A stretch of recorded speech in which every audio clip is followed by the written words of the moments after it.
जय जगन्नाथ।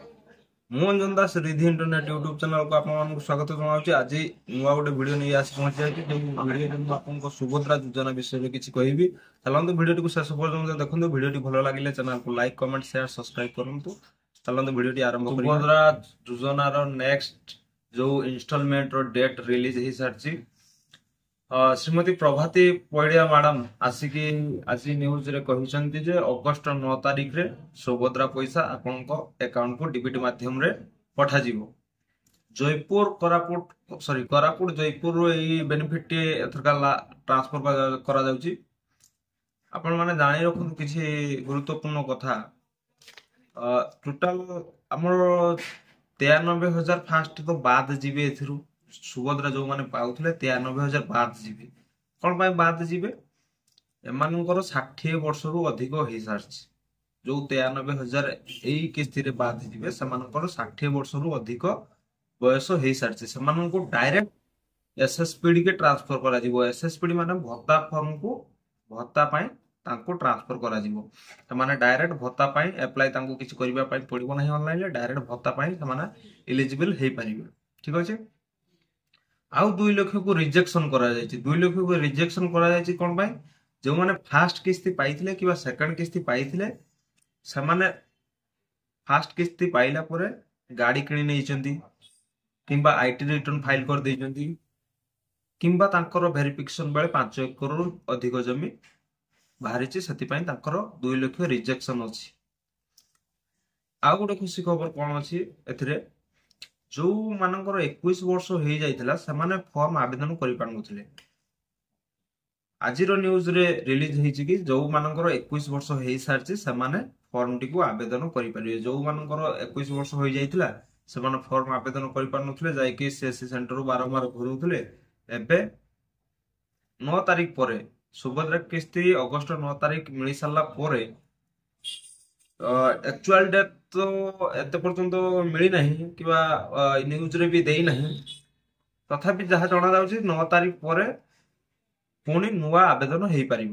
ତ ସେତେ ପର୍ଯ୍ୟନ୍ତ ଅପେକ୍ଷା କରି ରହିଥାନ୍ତୁ। ଯୋଉ ପିଲାମାନଙ୍କର 21 ବର୍ଷ ହେଇସାରିଛି, ଯୋଉ ମହିଳା ମାନଙ୍କର, ସେମାନେ 21 ତାରିଖ ପରେ ସୁଭଦ୍ରା 9 ତାରିଖ ପରେ ଅଗଷ୍ଟ 9 ତାରିଖ ପରେ ସୁଭଦ୍ରା ଆବେଦନ କରିବା ପାଇଁ ଯାଆନ୍ତୁ। 9 ତାରିଖ ନୁହେଁ, 9 ତାରିଖ ଛାଡି ଦେଇକି 10 ତାରିଖ ଦିନ ଯାଆନ୍ତୁ, ଦେଖନ୍ତୁ ଆପ୍ଲାଏ ହଉଛି କି ନା ନାହିଁ। ଯେତିକ ଶୁଣା ଯାଉଛି 10 ତାରିଖ ପାଖରୁ ସୁଭଦ୍ରାର ନୂଆ ଆବେଦନ ଆରମ୍ଭ ହବ। ଠିକ ଅଛି। ତାପରେ ଯୋଉମାନେ ପାଇନାହାନ୍ତି, ପ୍ରଥମରୁ ସୁଭଦ୍ରା କିସ୍ତି ଆପ୍ଲାଏ କରିଥିଲେ ସେମାନେ ପାଇନାହାନ୍ତି, କିଛି ରିଜେକ୍ସନ ଲିଷ୍ଟରେ ବି ନା ନାହିଁ, କିଛି କୌଣସି ଭୁଲ ବି ନାହିଁ ଫର୍ମ ଆପ୍ଲାଏରେ, କିନ୍ତୁ ସେମାନେ ପାଇନାହାନ୍ତି। ସେମାନଙ୍କର ବହୁତ ମନରେ ଡାଉଟ ରହୁଛି ଆମେ ପଇସା କଣ ପାଇଁ ପାଉନୁ। ସେମାନେ ଧ୍ୟାନ ଦିଅନ୍ତୁ, ଏଇଥରକା ଅପେକ୍ଷା କରନ୍ତୁ।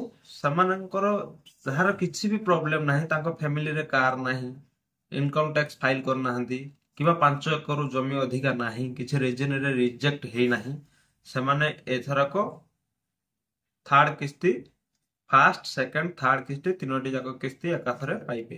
ଠିକ ଅଛି। ଏମାନେ ପାଇନାହାନ୍ତି, ଯୋଉମାନଙ୍କର ରିଜେକ୍ଟ ହେଇଛି ତାଙ୍କ ରିଜେକ୍ସନ ଲିଷ୍ଟରେ ନାମ ଆସିଛି, ସେମାନେ ଯାଇକି ପୋର୍ଟାଲରେ ଚେକ୍ କରିପାରିବେ। ଆଉ ଯୋଉମାନେ କେୱାଇସି ପେଣ୍ଡିଙ୍ଗ ଅଛି, କେୱାଇସି ଆପ୍ରୁଭାଲ ହେଇନାହିଁ, କେୱାଇସି ପେଣ୍ଡିଙ୍ଗ ଦେଖଉଛି, ସେମାନେ ଯାଇକି ଜନସେବା କେନ୍ଦ୍ରକୁ ଯାଇକି କେୱାଇସି ଆପ୍ରୁଭ କରିନିଅନ୍ତୁ। କେୱାଇସି କରେଇ ନିଅନ୍ତୁ, ଅଟୋମେଟିକ ସେ ଆପ୍ରୁଭ ହେଇଯିବ। ଠିକ ଅଛି। ଆପଣଙ୍କର ଫିଙ୍ଗର ପ୍ରିଣ୍ଟ ଦେଇକି ଆପଣ କେୱାଇସି କରେଇ ନିଅନ୍ତୁ। ଯୋଉମାନଙ୍କର ବାକି ଅଛି କେୱାଇସି, ସମସ୍ତଙ୍କୁ କରିବା ପାଇଁ ପଡିବ ନାହିଁ, ଯୋଉମାନଙ୍କର ବାକି ଅଛି କେୱାଇସି ସେଇମାନେ କରେଇ ନିଅନ୍ତୁ। ଏମିତି ଅପଡେଟ ଆସୁଛି। ଆପଣ ଭିଡିଓକୁ ଦେଖନ୍ତୁ, ଚ୍ୟାନେଲକୁ ସବସ୍କ୍ରାଇବ କରି ରଖନ୍ତୁ ପରବର୍ତ୍ତୀ ଅପଡେଟ ପାଇବା ପାଇଁ। ଯଦି କିଛି ସୁଭଦ୍ରା ନେଇ କିଛି ବି ମନରେ ଡାଉଟ ଅଛି, ଭିଡିଓ କମେଣ୍ଟ ମାଧ୍ୟମରେ କମେଣ୍ଟ କରନ୍ତୁ। ମୁଁ ଭିଡିଓର କମେଣ୍ଟର ରିପ୍ଲାଏ ଦେବି। ଆରାମସେ ଆପଣ କମେଣ୍ଟ କରନ୍ତୁ, ମୁଁ କମେଣ୍ଟର ରିପ୍ଲାଏ ଦେବି। ଆପଣଙ୍କର କୋଉ କାରଣ, କୋଉ ପ୍ରୋବ୍ଲେମ ହେତୁ ଆପଣଙ୍କ ସୁଭଦ୍ରା ପଇସା ଆସୁନାହିଁ, କଣ ହେଇଛି, ମୁଁ କମେଣ୍ଟ ମାଧ୍ୟମରେ ଆପଣ ମତେ ଜଣାନ୍ତୁ, ମୁଁ କମେଣ୍ଟରେ ରିପ୍ଲାଏ ଦେବି। ଅଗଷ୍ଟ 9 ତାରିଖରେ ସୁଭଦ୍ରା ପଇସା ମିଳିବାକୁ ଯାଉଛି। ଧ୍ୟାନ ରଖନ୍ତୁ, ଯୋଉମାନଙ୍କର କେୱାଇସି ହେଇନାହିଁ ସେମାନେ କେୱାଇସି କରିନିଅନ୍ତୁ। ଯୋଉମାନଙ୍କର ଆପଣଙ୍କର ଆଧାର ସହିତ ବ୍ୟାଙ୍କ ପାସବୁକ୍ ଲିଙ୍କ ନାହିଁ, ସେମାନେ ଯଥାଶୀଘ୍ର ଯାଇକି ଆଧାର ସହିତ ବ୍ୟାଙ୍କ ପାସବୁକ୍ ଲିଙ୍କ କରିନିଅନ୍ତୁ। ଏବେ ଆଉ ଗୋଟେ କଥା ଆସିଛି, CBDC ଆକାଉଣ୍ଟ ଯୋଉଟା ମୁଁ ପୂର୍ବ ଭିଡିଓରେ ଛାଡ଼ିଥିଲି ଭିଡିଓର ଏଠି ଆଇ ବଟନରେ ମୁଁ ଦେଇଥିବି ସେଥିରେ ଆପଣ ମାନେ ଦେଖିନେବେ। CBDC ଆକାଉଣ୍ଟ ଏବେ SBI ରୁ ଡାଇରେକ୍ଟ ମେସେଜ ଆସୁଛି ଯୋଉମାନଙ୍କର SBI କଷ୍ଟମର ସେମାନଙ୍କୁ ଡାଇରେକ୍ଟ ମେସେଜ ଆସୁଛି CBDC ଆକାଉଣ୍ଟରେ ସୁଭଦ୍ରାର ଦ୍ୱିତୀୟ କିସ୍ତି ପଇସାଟି ପାଆନ୍ତୁ।